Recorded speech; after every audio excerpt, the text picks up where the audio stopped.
Hello, I'm John Davis, and this discussion will center on modern scholarship regarding the Second Amendment available in the Project MUSE database. I located 2 articles, 2 books, and 1 review of one of the books providing a diverse range of interpretive arguments regarding the Second Amendment. These sources were located and accessed utilizing the Project MUSE database, which I accessed via the Jerry Falwell Library History database at Liberty University Online.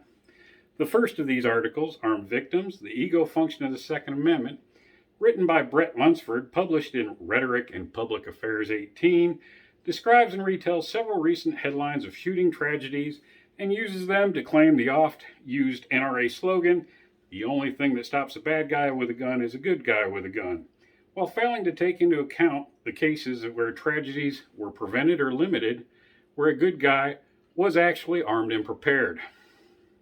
Lunceford attempts to show how gun rights advocates are driven by ego, and in fact what he is describing would be more of a hero complex, although he does not actually use that exact terminology, and he also fails to support his conclusion. He employs disjointed and intellectually dishonest arguments, only portraying examples which fit his narrative. The artifice he employs to deny rights include the absence of absolute rights, is based on drone strikes and old sins such as Jim Crow laws.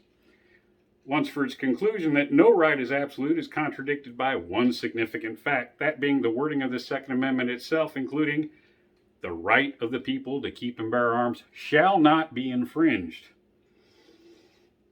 His arguments regarding race and vagaries of specific police actions are irrelevant in this context and fail to consider episodes like the 2010 shooting of Eric Scott, who was shot and killed by Las Vegas police officers outside of a Costco store.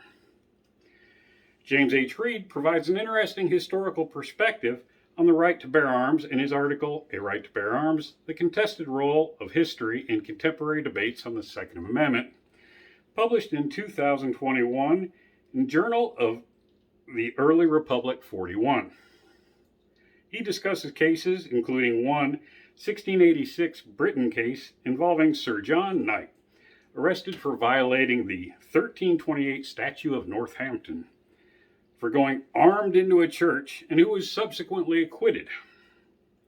Reed claims that not only do pro-gun advocates use such cases to support unrestricted constitutional right of open and concealed carry, but that the U.S. Supreme Court made such rummaging necessary in its 2008 ruling, District of Columbia versus Heller. Reed claims that this is an error, and as many have claimed before, that the Second Amendment only affirmed a state's right to maintain a public militia. One means Reed's assessment can be disputed is by the simple fact that the Second Amendment is placed within the Bill of Rights. H. Richard U. Weiler and William G. Merkel argue against the idea that the Constitution and the Second Amendment specifically protect an individual right to keep and bear arms in their 2002 book, The Militia and the Right to Arms, or How the Second Amendment Fell Silent. They argue that the right to bear arms is contingent on the citizen's membership in a formal state militia, and since these are largely defunct, the Second Amendment itself is defunct. This argument scrupulously avoids looking at how the founders defined the militia, or more appropriately, who they defined as being in it. Robert M.S. McDonald used this argument in his 2004 review of U. Weiler and Merkel's book, published in the Journal of Military History 68, as well as the fact that they ignore or minimize the testimony of numerous Americans, Federalist as well as anti-Federalist, who argued that gun rights derived from an individual's prerogative to protect not only his government, but also his life, liberty, and property, unquote. In his 2020 book, Armed Citizens, The Road from Ancient Rome to the Second Amendment, Noah Schusterman gives an interesting historic journey with the right to keep and bear arms from the Roman Republic through Britain to the colonies, and suggests that the question was never whether there was a right to bear arms, but rather who had the right to bear arms.